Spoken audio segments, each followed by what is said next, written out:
Good morning. Good morning. It's kind of nice to be back here. Like, I am glad that we have this special guest speaker.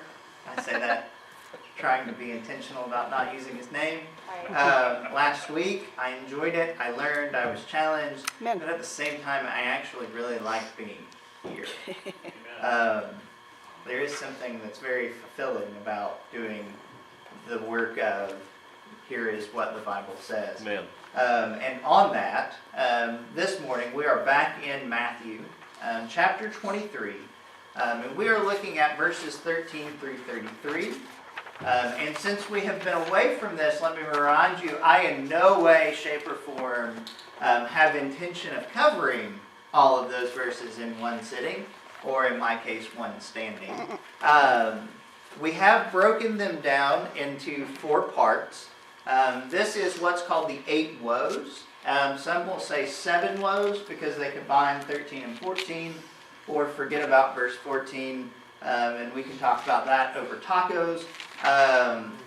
Because talk and tacos, I'm trying to get better at alliterating because I'm really bad at it. But as a preacher, I feel that I should just be better at it. So I'm trying to work up to it to where it's more natural. I've got my number 2 is going to help me with this apparently, which will probably be good because from what I understand, he's actually quite good at alliteration.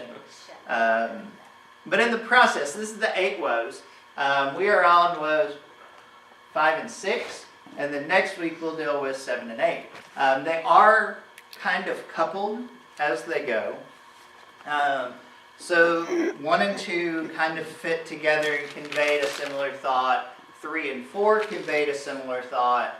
5 and 6, where we are today, are going to very much, you'll notice, oh yeah, those clearly are the same thought. And then 7 and 8, you'll see a theme or a kind of a couplet with those as well. But because I like to keep things in a context is why we are going to read verses 13 through 33 as a chunk and then break it apart. But woe to you, scribes and Pharisees, hypocrites, because you shut off the kingdom of heaven from people. For you don't enter in yourselves, nor do you allow those who are entering to go in. Woe to you, scribes and Pharisees, hypocrites, because you devour widows' houses, and for a pretense you make long prayers. Therefore you will receive greater condemnation. Woe to you, scribes and Pharisees, hypocrites, because you travel around on sea and land to make one proselyte, and when he becomes one, you make him twice as much a son of hell as yourselves. Woe to you, blind guides, who say, whoever swears by the temple, that's nothing, but whoever swears by the gold of the temple is obligated. You fools and blind men, which is more important, the gold or the temple that sanctified that gold? And whoever swears by the altar, that's nothing. But whoever swears by the offering on it, he's obligated then. You blind men, which is more important, the offering or the altar that sanctifies that offering? Therefore, whoever swears by the altar swears both by the altar and by everything on it. And whoever swears by the temple swears both by the temple and by him who dwells within it. And whoever swears by heaven swears both by the throne of God and by him who sits upon it. Woe to you, scribes and Pharisees, hypocrites, for you tithe mint and dill and cumin, and you have neglected the weightier provisions of the law, justice, mercy, and faithfulness. But these are things you should have done without neglecting the others. You blind guides, you strain out a gnat and swallow a camel. Woe to you, scribes and Pharisees, hypocrites, for you clean the outside of the cup and of the dish, but inside they are full of robbery and self-indulgence. You blind Pharisees, first clean the inside of the cup and of the dish, so that the outside of it may become clean also. Woe to you, scribes and Pharisees, hypocrites, for you are like the whitewashed tombs, which on the outside appear beautiful, but inside they are full of dead men's bones and all uncleanliness. So you too outwardly appear righteous to men, but inwardly you're full of hypocrisy and lawlessness. Woe to you, scribes and Pharisees, hypocrites, for you build the tombs of the prophets and adorn the monuments of the righteous, and say, if we had been living in the days of our fathers, we would not have been partners with them in shedding the blood of the prophets. So you testify against yourselves that you are the sons of those who murdered the prophets. Fill up then the measure of the guilt of your fathers, you serpents, you brood of vipers. How will you escape the sentence of hell? Father God, we thank you that you are loving and that you are kind, but also that you are very blunt and direct with us.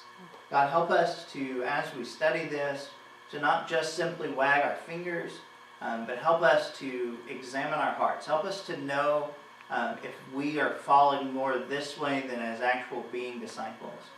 God, help us to love you with everything that we have, not just try and fulfill obligations. God, help us to really, truly, and deeply love you. And in your name we pray. Amen. So a little bit of context on either side.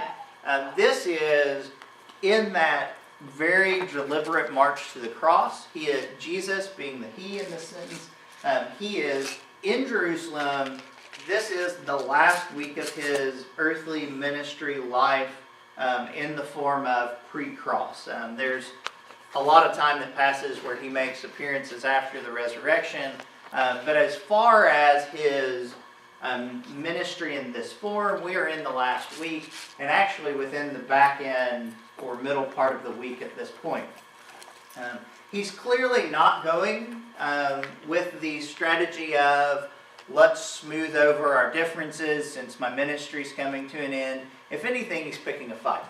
And he is picking the fight that he knows ultimately gets him down to the cross. Because you just don't call out the bigwigs in their thought of power, at least in their own minds, and expect there to be no repercussions. Jesus is not a stupid man. He is the omniscient God. And he knows very well what the outcome of this is going to be as far as the Pharisees are concerned. But what it does do, and I think his underlying motive is A, it leaves them without excuse. So at the end of the day, they can't say, well, we just misunderstood what he was going for. Because there's really nothing much that you can misunderstand here. This is fairly blunt. And I like it when Jesus is more blunt now. Coming from the South, I was used to things where you didn't say what you meant. If I wanted to express to you that you were wrong in something, I would tell you a story about my uncle, who may or may not exist, who did a very similar thing to you. And you were supposed to extrapolate from that, oh, he's talking about me without talking about me. Whereas in the Midwest, we just tell you that's dumb. Knock it off. And I've found that I'm becoming more Midwestern in my thinking. And if I ever get too blunt, you should probably tell me. Because at some point, I still have to go back to where I came from. And I'm a little nervous about that over Christmas. We'll see how well this works. Because I'm not sure it'll go well. But anyways, in the course of things, Jesus is at this point being even more blunt. So we'll call him Northern. Because that's the way I think of that. It's the opposite of being Southern. But he has also just got done answering all of their questions to the point where they're just like, well, we can't argue with him. We look stupid every time we do it. So we'll just walk away and we'll plot how to get him not tripped up by his words. We'll figure something else out. And as they are walking away, Jesus launches into this woe, which isn't just simply a, this is where they're wrong. Woe, if you will remember from the context of the Old Testament especially, is the strongest. They are as wrong can possibly be. It's they're bringing condemnation onto themselves. Wasn't the first choice of words, but then I saw small ears and decided we should go with plan B. But so this is bringing condemnation. It's your direct action which is going to get you condemned. So as he's gone through here, the first couple were about how they have blocked the path so that other people cannot, because of their influence, come to God and be reconciled to God. Then the next two have to do with taking religion and using it as a tool instead of to get you to God, to advance themselves. So they very much turned Judaism, the early step for Christianity, into how to gain for themselves. Which, of course, luckily we don't have that problem in American Christianity. We don't have anybody who wants to say, this is about you acquiring stuff, and we don't preach sermons about giving. That's really about getting. Luckily we have well moved past this. Please note my sarcasm, and if you didn't, let me just go ahead and be Midwestern. There was sarcasm in there. This is still one of those things that we struggle with. However, the ones that we're going to look at today, I think, have the tendency to kick us in the teeth as Western Christianity more than any of these others. I think they are the ones that we as a church universal are most susceptible to. And both tonight's sermon and tonight's lesson have kicked me in the gut for several weeks now, because I've had time to think about both of them. And they're very sobering. So again, in taking this passage, our goal has been the first 2 weeks, and these week and next week, the next 2 weeks, these 4 weeks, has been not for us to go, those silly Pharisees, they can't get anything right. But instead for us to go, wait, am I more Pharisee or am I more disciple? Am I guilty here at all? Because if this is what's going to get condemnation, we don't want to do that, because that would be stupid. And then we would have doubly no excuse, because we can see what it got the Pharisees, right? It didn't get them what we think they want. So, specifically here, verse 23.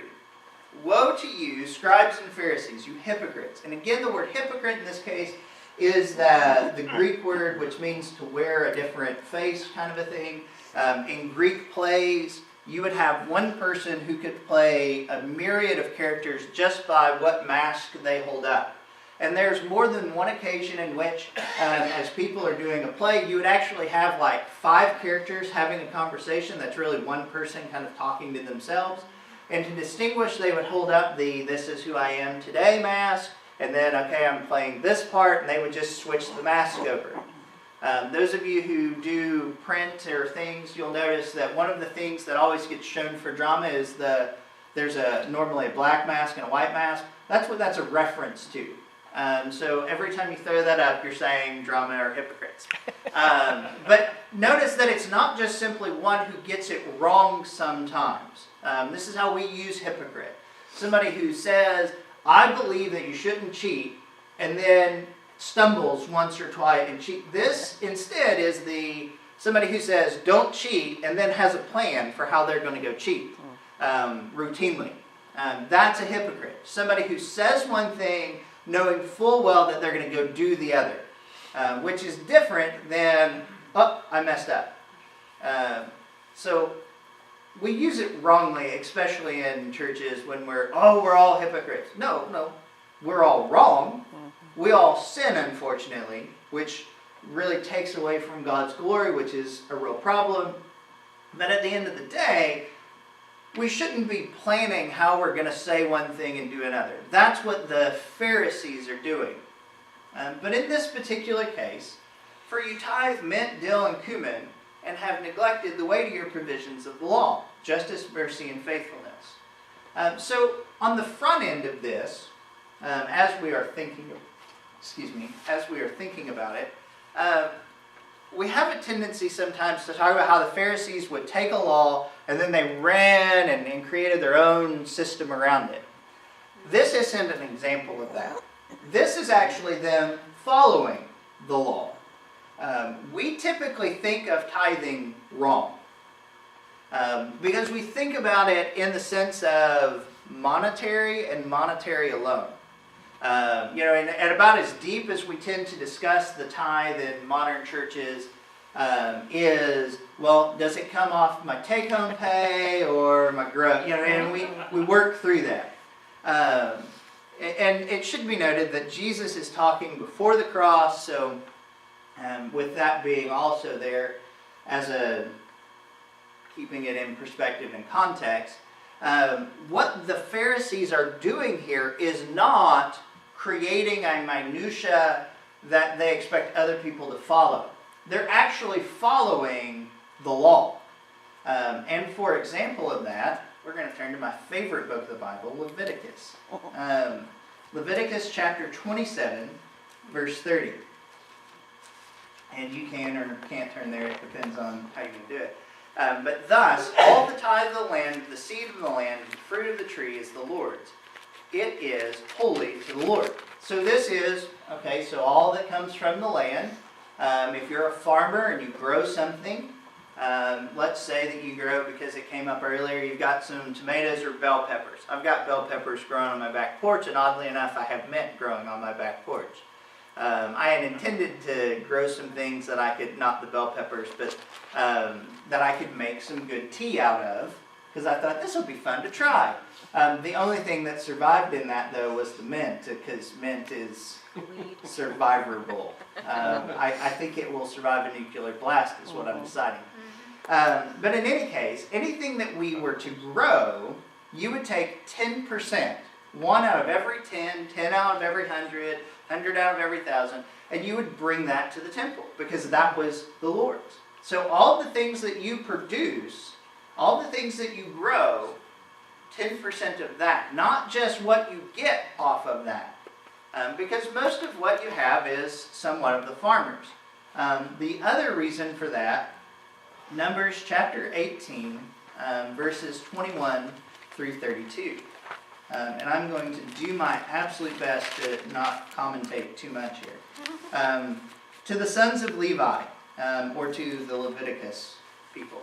Behold, I have given all the tithe in Israel for an inheritance in return for their service which they perform, the service of the tent of meeting. The sons of Israel shall not come near the tent of meeting again, or they will bear sin and die. Only the Levites shall perform the service of the tent of meeting, and they shall bear their iniquity.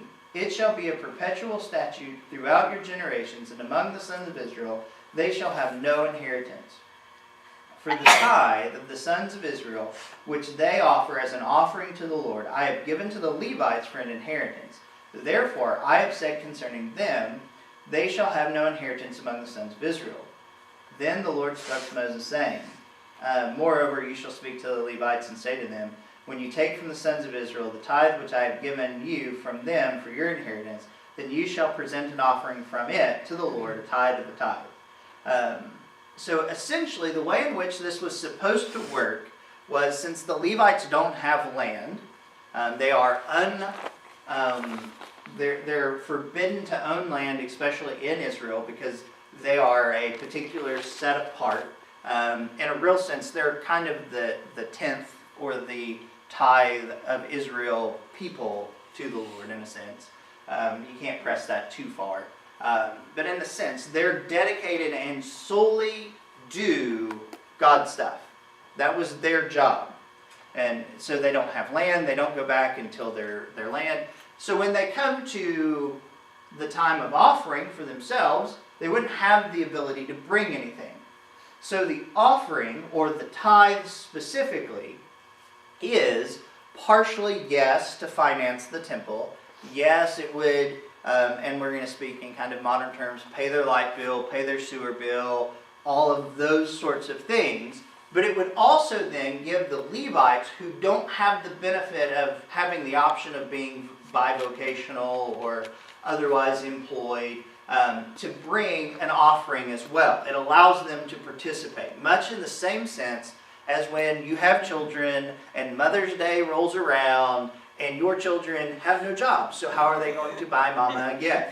Well, Daddy takes them to the store and they give that gift to Mom, and everybody goes, "Oh," and we're all happy about it. It's a system that works. But it's not actually from the kid in a technical sense. It's from Dad, who gave the kid the money. So the Levites' offering is actually a tithe of the tithe. God recognizes it, but He counts it. And when you say, as God, that you're going to count it, it counts. Amen. That's just simply how that works. So this is what the tithe was set up for. And in that, they would bring from their mint plant, they would bring from their tomato plants, and they would bring a harvest, which is really kind of a fun, neat, almost, like, I don't want to go back there. I'm not saying next week's offering we're going to start our own little herb garden. But in the process, that was the notion is that the Levites would then take some of that. They would take off of the tithe. They would take what they could hone. And they would use that then to flavor their food so that they could have different spices. That's where my mind went a minute ago.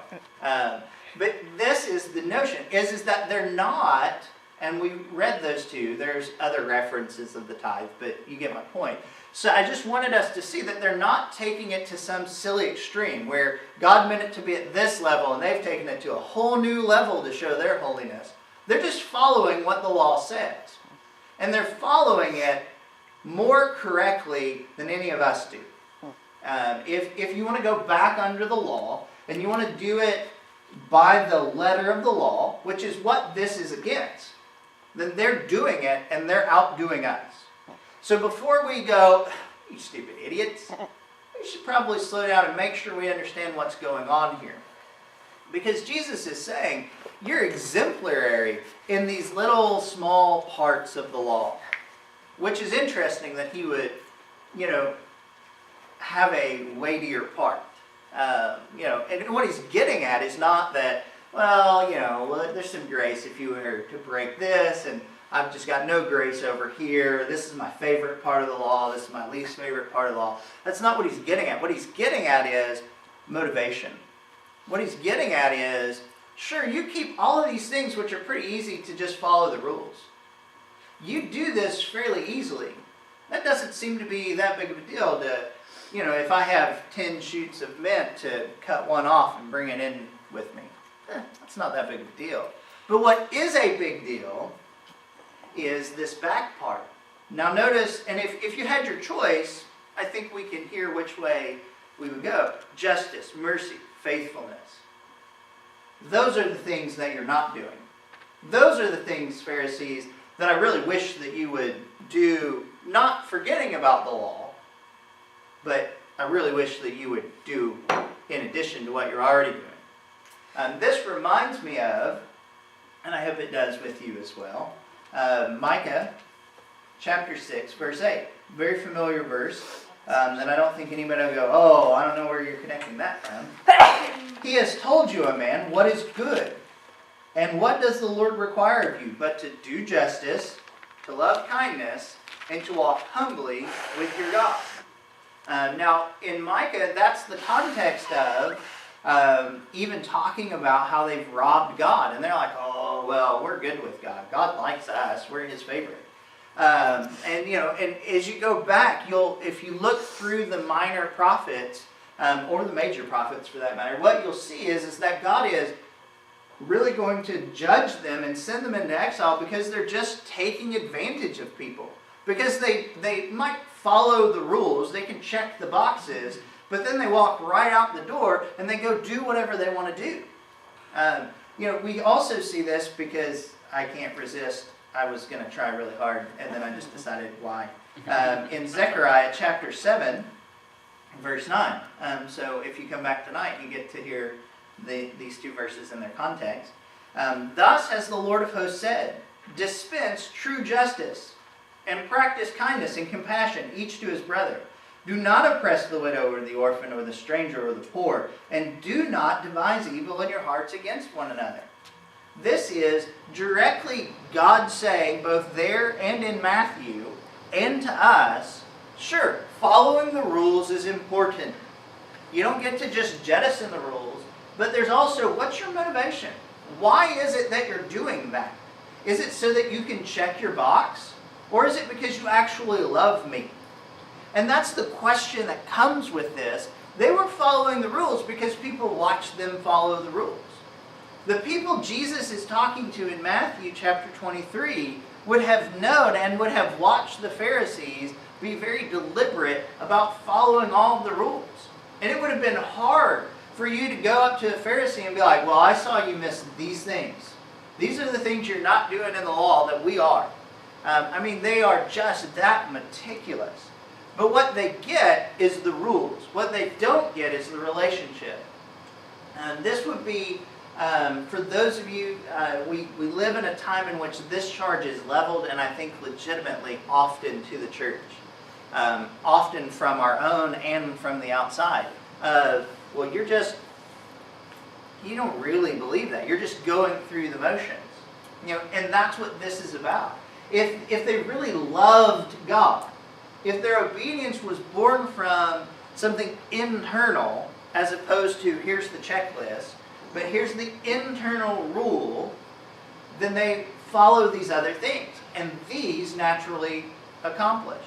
The analogy that just smacks every time I think of this is, I can ask my wife if she were here and not keeping the nursery at the moment, but I can tell you her answer.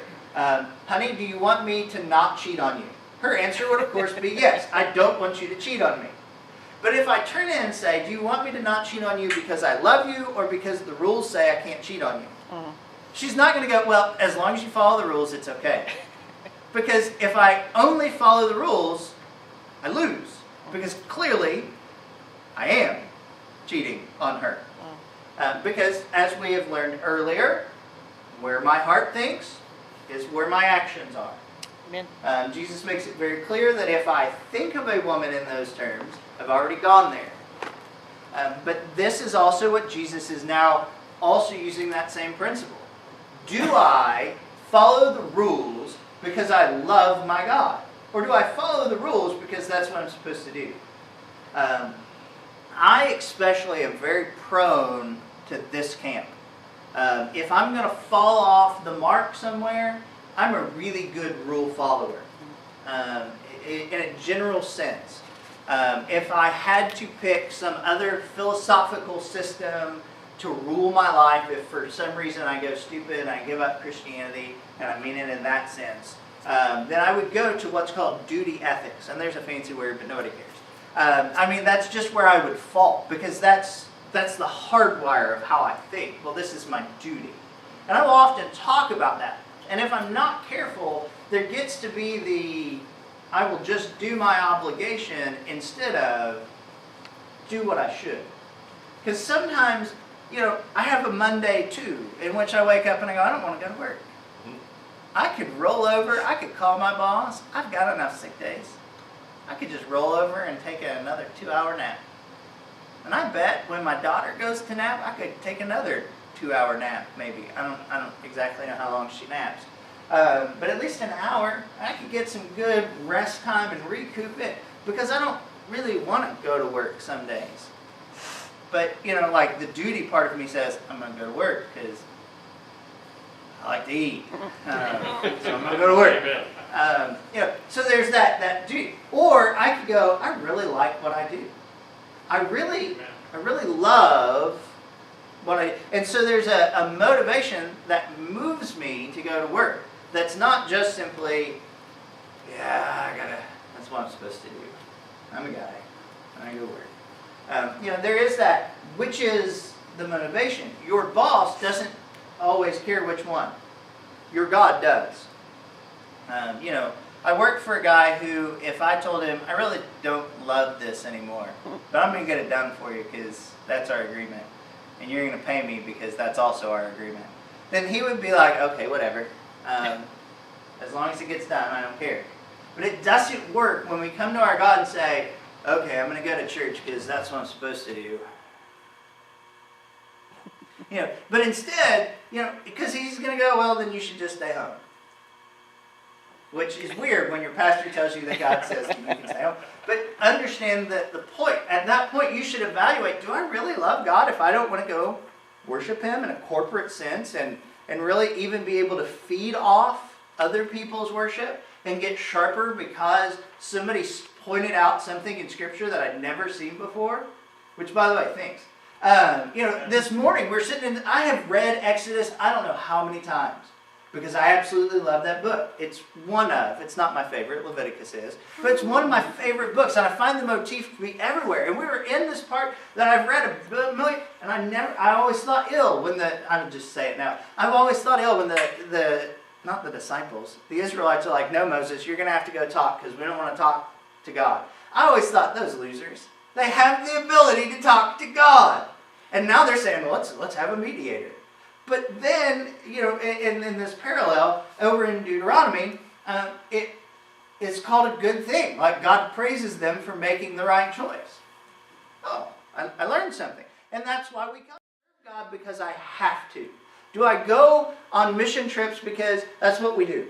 We go on mission trips. We go to Haiti, that's what we do. We do old-fashioned Christmas, that's what we do. We do Easter because that's what we do. Or do I celebrate these things because they have meaning to me? Do I really go because I do think it's our job to take the gospel to the ends of the world, to those who will have no other option other than it being brought to them to hear it? Do I want to go to Southeast Asia to give the gospel there because it makes me feel better about myself? Which would be a really weird place to go to make yourself feel better about yourself.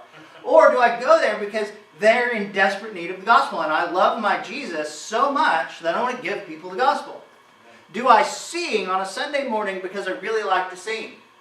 The answer to that is actually no. I don't really like singing. Music is not exactly my thing. But I love my God, and it just happens. It's weird. The guy who doesn't like singing so much, I will often find while I'm doing my job that a song lyric will pop in my head, and I will hum to myself. Because I wear headphones, and I can't tell how loud I am, and if I start singing, it can get awkward. Because let's remember, my mother once told me, you should probably not sing. And when your own mother says that, you should just take that advice. That's what I think. But she loves me. She just wants me to use my other gifts. But anyway, so that's the notion here is that they're just going through the motions. And we haven't spent a whole lot of time on this other, but it's the same feel. Except that he says it also in a very funny way. But before we get there, verse 24, you blind guides, you strain out a gnat and swallow a camel. I love Jesus' humor. Even in the midst of really just laying into the Pharisees, he drops a very funny pun.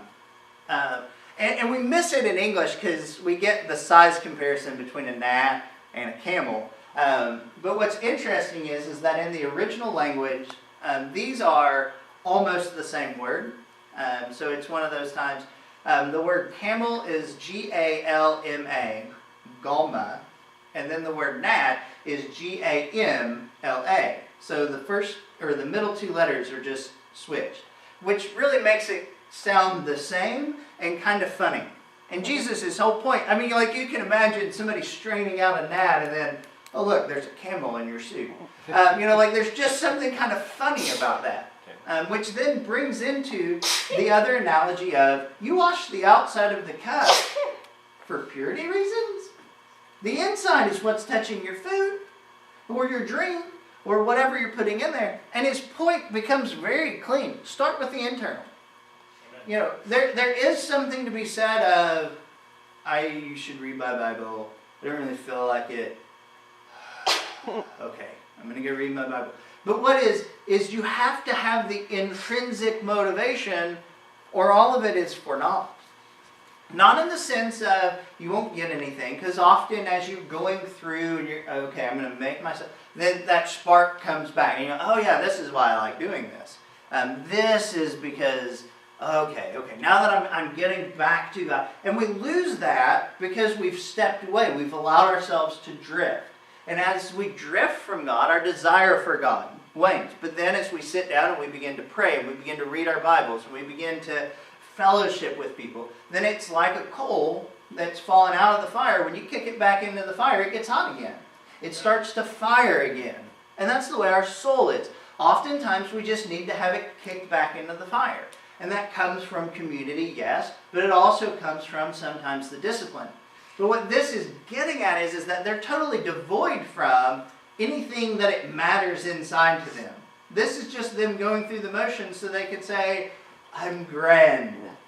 And I think we, as a special church universal, are really good about going through the motions and saying, yeah, I did all that. And then Jesus saying, okay, sell everything you have and come follow me. And we're like, well, we're not in for that. We have a lot more, this is the rich young ruler all again. What I have not done? Oh, well, you just got to give up everything and come follow. I'm not into that, Jesus. I'm not into this whole actual disciple thing of changing my heart and changing who I am. I can follow some rules, and I can go along to get along, but you actually want me to be different. You actually want me to love you? This is the call. This is what is being said, is that if you want to not be condemned and to not bring condemnation on yourself, you can't just go through the rules.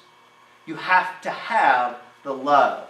You have to have the relationship. It's not enough to go through the rules. All that does is limit your life. If all we're doing is following the rules, that's all we're doing. Good works are good for what they're good for, but it's not salvation. And it's not helping you gain a relationship with Christ. Amen. But it should flow from that.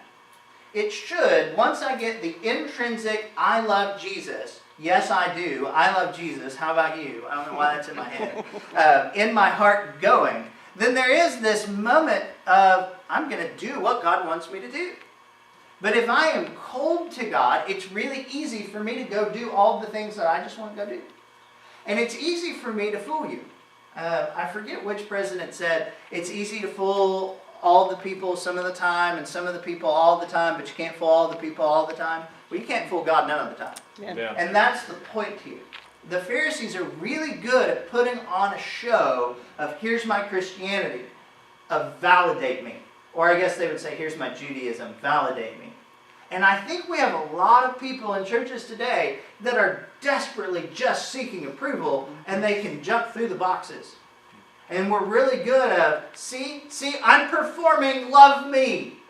I desperately want to be loved, and I'll perform. When Jesus says, I love you, now go do what I need you to do. And I'll give you what you need to do it. It's the exact backwards. That's what we're getting at here. If all we're doing is following the rules, then we're not loving Jesus.